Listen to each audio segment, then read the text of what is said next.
culturelle chez des étudiants algériens issus de diverses disciplines, disciplines scientifiques. Oui. Voilà, donc elle va revenir sur un terrain de recherche assez particulier. Et aujourd'hui, effectivement, il y a lieu de parler de consommation de biens culturels. Et on les consomme dans quelle langue? Pour quelle langue? Pour quelle raison? Pour quelle finalité?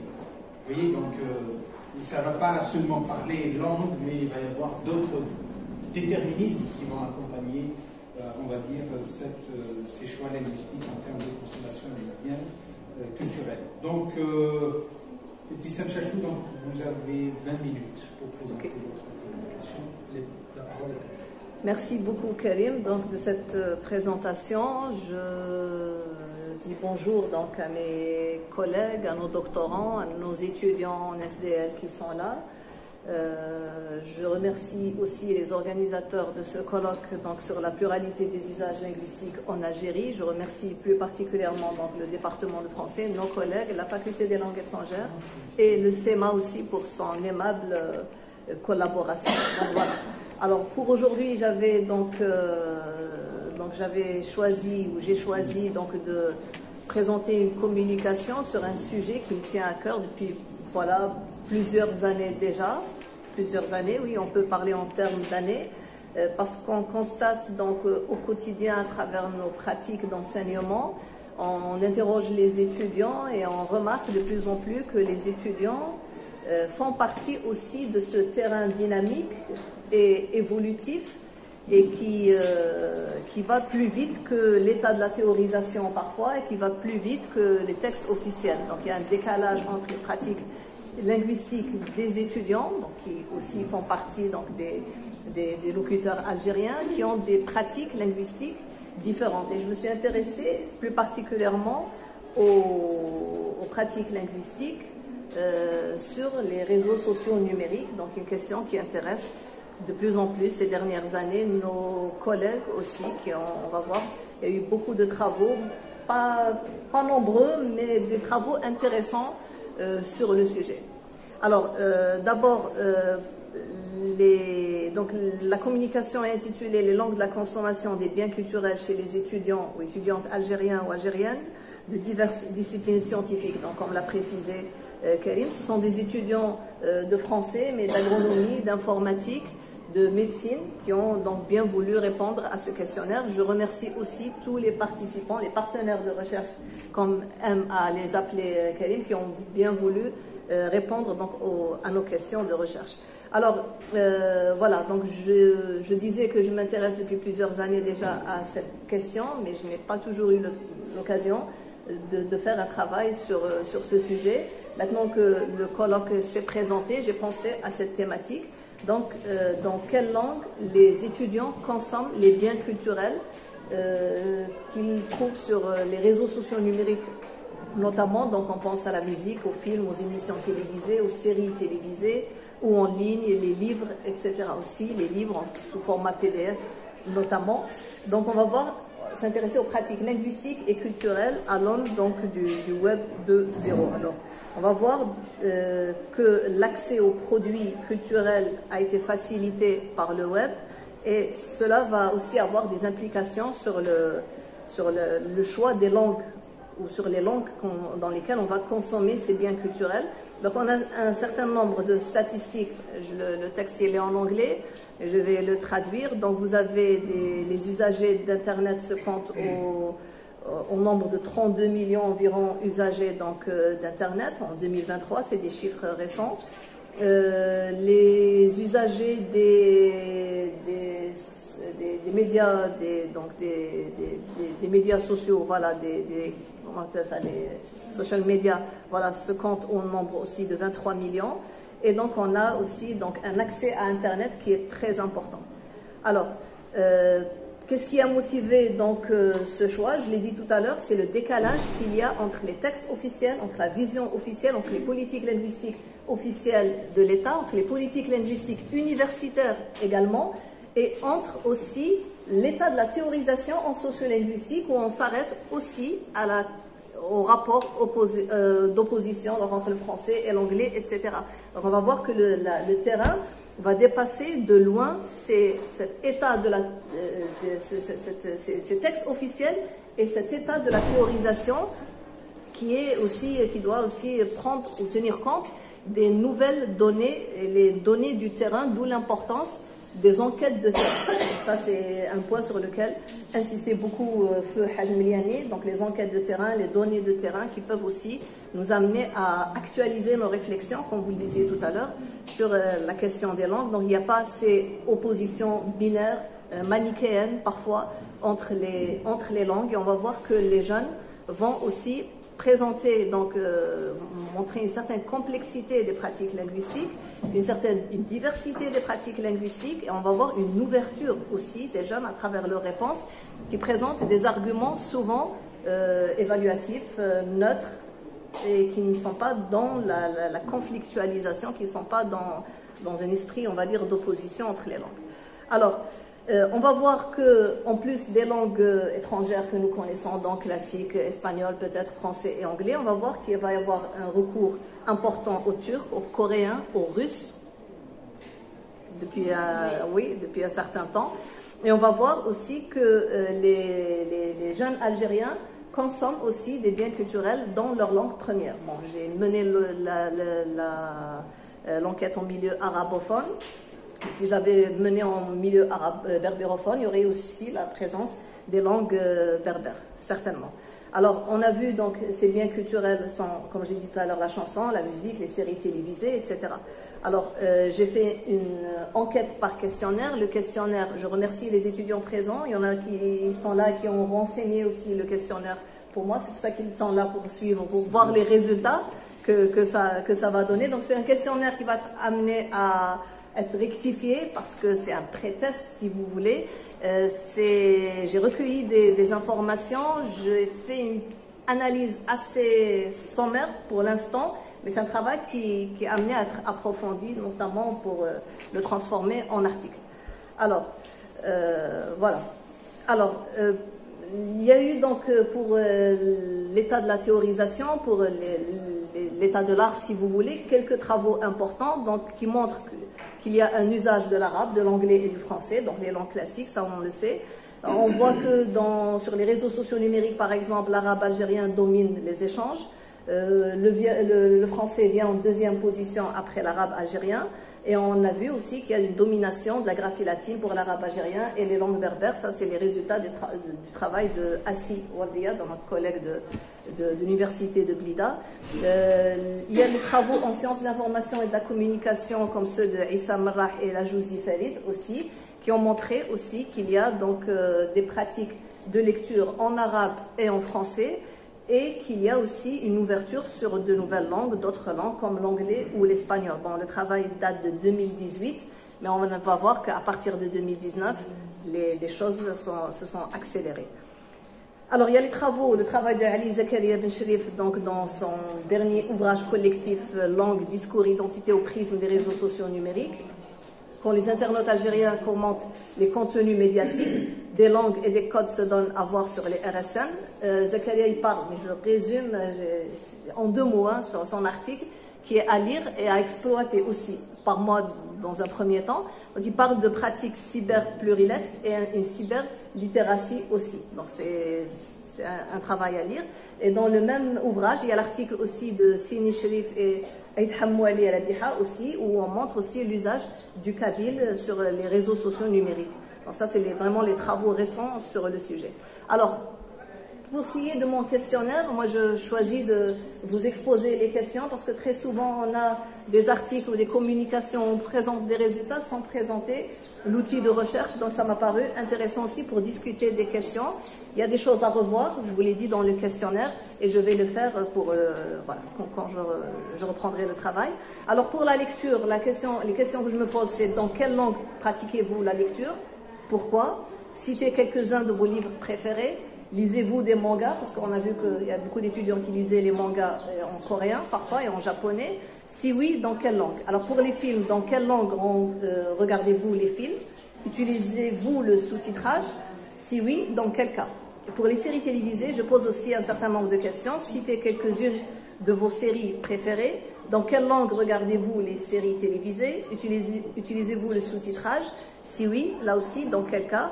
Pour la musique, quel genre musicaux écoutez-vous? Écoutez-vous de la musique dans des langues que vous ne comprenez pas? Si oui, les faites-vous traduire? Si oui, comment?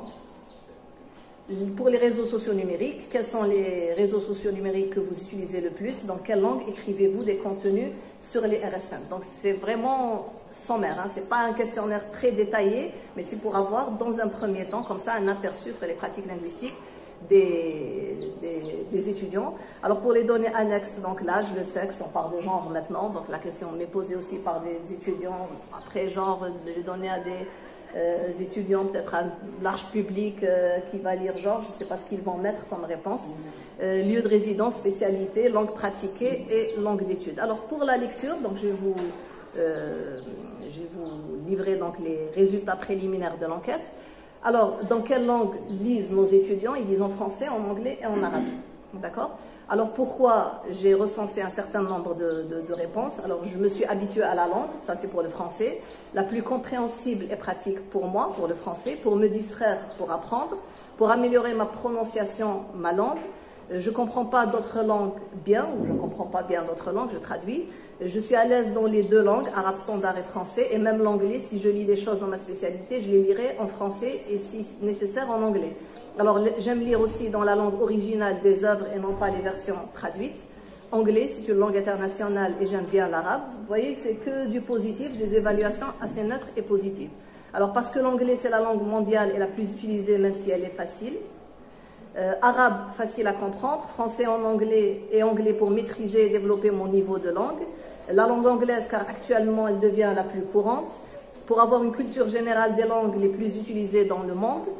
L'arabe, c'est ma langue maternelle, le français pour apprendre, car la langue française est largement utilisée dans mon entourage. Donc il y a plusieurs raisons qui restent donc à analyser, à creuser, etc. Donc là, je vous livre en vrac, comme disait l'autre, les résultats, mais qui en vrac, voilà, très bien. Alors, citez quelques-uns de vos livres préférés. Donc, vous avez des livres de spécialité scientifique. Alors, les classiques qui figurent dans le programme universitaire, donc Balzac, Victor Hugo, etc. Vous avez la littérature maghrébine, beaucoup de Yasmina Khadra dans les réponses, les best-sellers, Musso, Coelho, ça revient souvent. Donc, ça nous pousse aussi à nous interroger sur ce qu'on impose peut-être à nos étudiants qui ne les intéresse pas forcément. Donc, quand on leur donne du Flaubert, du Balzac, du Stendhal, etc., je ne sais pas si on les fait aimer la lecture en imposant les classiques. Parce que même les classiques aujourd'hui sont traduits en langue plus simplifiée, en français standard. Alors, vous avez des titres en arabe, romans psychologiques surtout, des best-sellers, Antichristos, je crois, en arabe, Ahmed Khaled Mustafa, Ne sois pas triste, aussi de Eid al-Qarni. Donc c'est des livres très prisés par nos jeunes. Et vous avez des titres aussi étrangers, Sex Matters, Père riche, Père pauvre, etc. Donc vous avez beaucoup de livres. Moi je vous donne que quelques-uns. Alors pour les mangas, sur 24 enquêtés, 5 lisent des mangas. Alors, dans quelle langue? En français, en arabe, en français et en anglais, en arabe, en français et en version anglaise aussi. Et réponse aussi intéressante de la part d'un étudiant en langue française, anglaise ou les versions japonaises originales, mais difficilement. Donc, ils utilisent le sous-titrage en anglais, mais ils préfèrent regarder dans la version originale, même s'ils ne comprennent pas très bien. Alors pour les films, dans quelle langue regardez-vous les films? Sur Internet. Alors vous avez anglais, version originale, sous-titrage en arabe. On va voir que le sous-titrage en arabe revient souvent. Que ce soit pour les films en anglais, les films en hindou, les films en turc. Vous avez le sous-titrage en arabe plus qu'en français, même chez des étudiants de langue française. Alors le sous-titrage c'est en arabe classique, bien évidemment, ou en arabe standard, en français et en anglais, mais généralement en anglais, français et anglais, français et anglais, français, italien et anglais, etc. Et on a des films aussi qui sont regardés en espagnol. Alors, est-ce que vous utilisez systématiquement les sous-titrages? Pour les films en anglais, le sous-titrage est utilisé en arabe. C'est une constante dans toutes les réponses. Alors, si oui, dans quel cas? Problème de compréhension. Dans les films donc hindous, en anglais, quand l'anglais n'est pas bien maîtrisé, quand il y a des mots difficiles, J'ai eu des réponses qu'en film très anglophone, donc ça a creusé pour essayer de comprendre cette réponse. Quand les films sont en japonais ou en coréen, si je veux maîtriser une langue, donc pour apprendre une langue aussi, regarder des films, utiliser le sous-titrage, c'est un moyen d'apprentissage, des films historiques pour mieux comprendre. Alors pour les séries télévisées, là aussi, c'est très intéressant. Citez quelques-unes de vos séries préférées. Donc il y a Dr House, Peaky Blinders, La Casa de Papel, etc., etc. Il y a de tout, hein, même des séries que je ne connais pas. Dans quelle langue regardez-vous les séries? Alors en anglais, beaucoup de séries sont regardées en anglais dans la version originale avec le sous-titrage en arabe. En anglais et en français. Bon, c'est répété, bon, en anglais et en français. Alors, utilisez-vous le sous-titrage pour les séries turques, pour les séries en anglais, donc c'est la même chose, c'est comme pour les films, c'est l'arabe qui est utilisé. Si oui, dans quel cas, la même chose, même réponse, incompréhension, améliorer sa maîtrise de la langue et enrichir son vocabulaire. Alors, pour la musique, là aussi, vous avez la musique jeune, français, le rail classique, rap français, rail, rap, pop, il y a aussi la chanson occidentale, rail, russe, variété française, italien, il y a de tout, japonais, espagnol, donc une mosaïque, on m'a dit Madame Betefos ce matin, c'est très varié, turc, le folk, etc. Alors écoutez-vous de la musique dans des langues que vous ne comprenez pas, 12 ont répondu oui. Une a répondu rarement, 5 ont répondu non, 2 ont répondu des fois, le turc avec traduction en arabe, une réponse, espagnol, russe, allemand, une réponse, oui en anglais, en espagnol, oui les langues que je maîtrise le moins, donc on utilise voilà, on écoute la musique même quand on ne comprend pas les mots. Alors si oui vous les faites vous traduire, on a 9 enquêtés sur 24 qui disent oui, on recourt systématiquement à la traduction. Par quel moyen? YouTube, la traduction automatique sur YouTube, Google Translate, donc vidéo lyrics avec des traductions déjà faites. Parfois c'est dans les commentaires aussi des YouTube qu'on trouve les traductions, surtout pour la chanson kabyle, à mon sens, voilà, c'est parce que les autres on les trouve sur Google, etc. Mais pour les chansons en kabyle, on cherche plutôt dans les commentaires. Alors pour les réseaux sociaux numériques, vous avez donc les réseaux classiques, surtout Instagram, Facebook, etc. Telegram, Reddit, je ne connais pas, Twitter, Viber, Discord, donc ce sont de nouvelles applications apparemment. Dans quelle langue écrivez-vous des contenus sur les réseaux sociaux numériques? Donc arabe, algérien, français, anglais, c'est les réponses qui reviennent.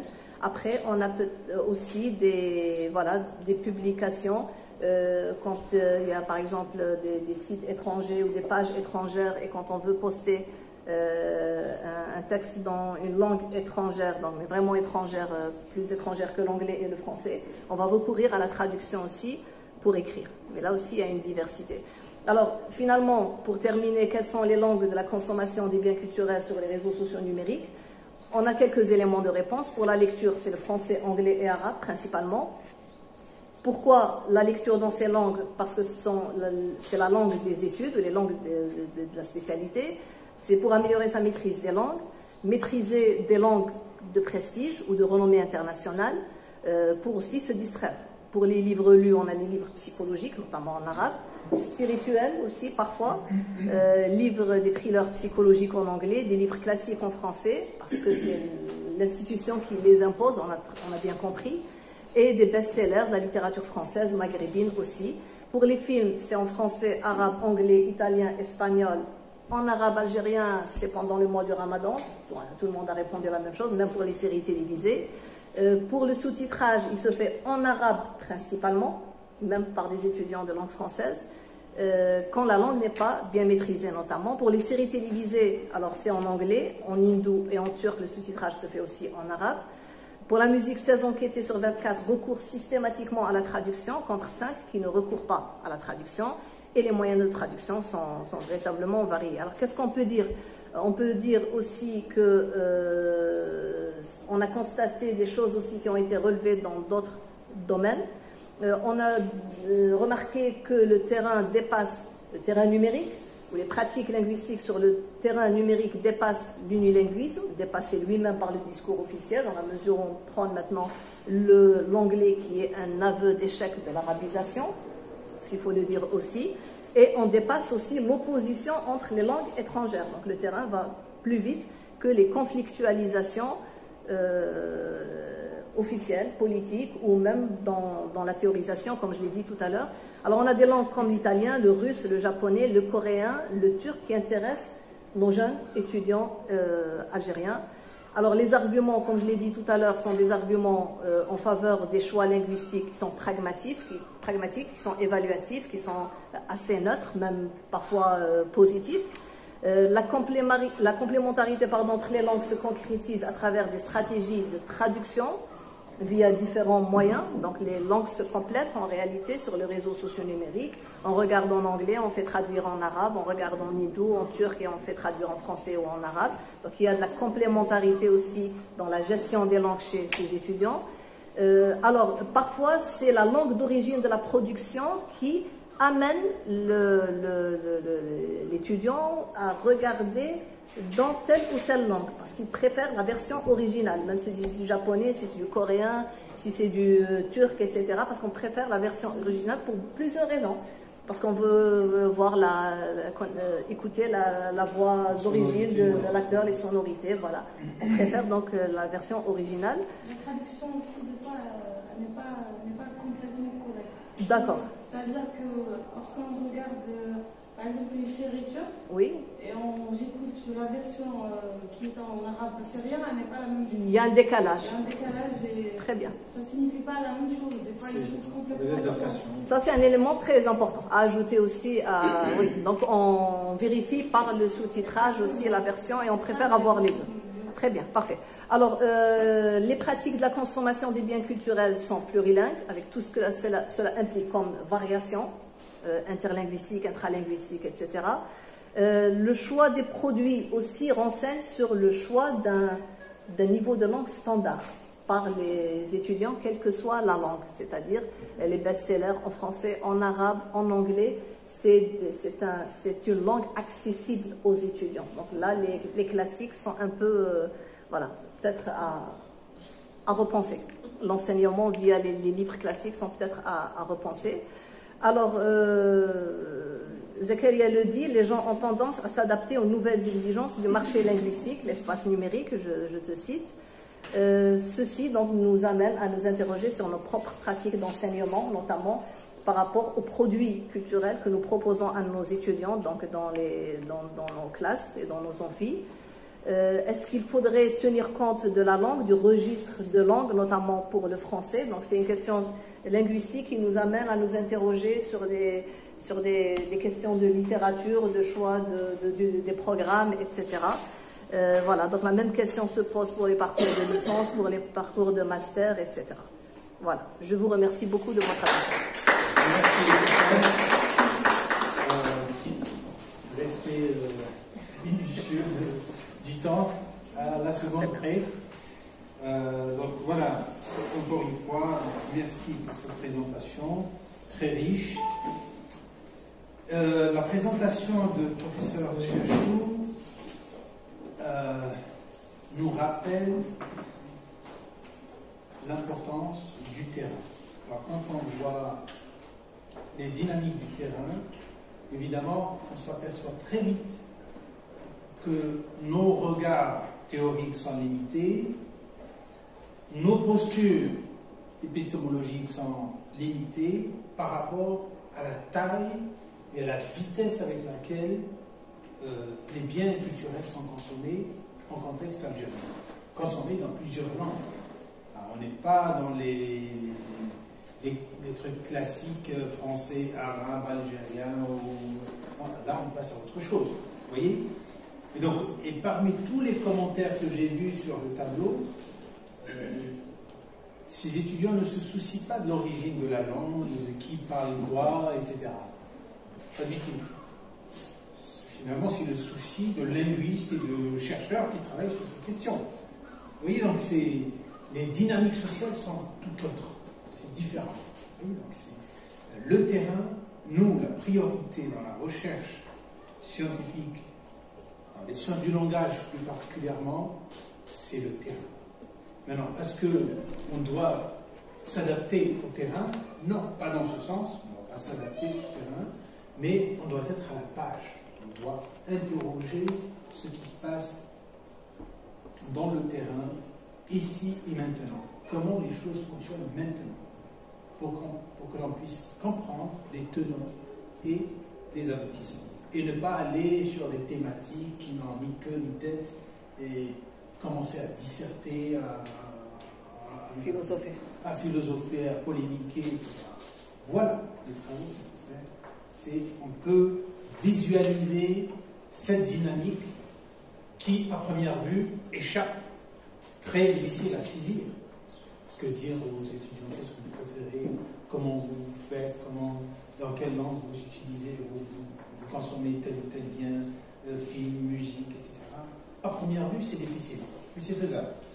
Oui, donc c'est vraiment un travail original et prometteur, parce que c'est un travail en cours. Oui, voilà, il va y avoir une autre phase, et c'est bien d'approfondir vos réflexions dans ce domaine. Voilà, donc il y a beaucoup à faire. Très bien, donc...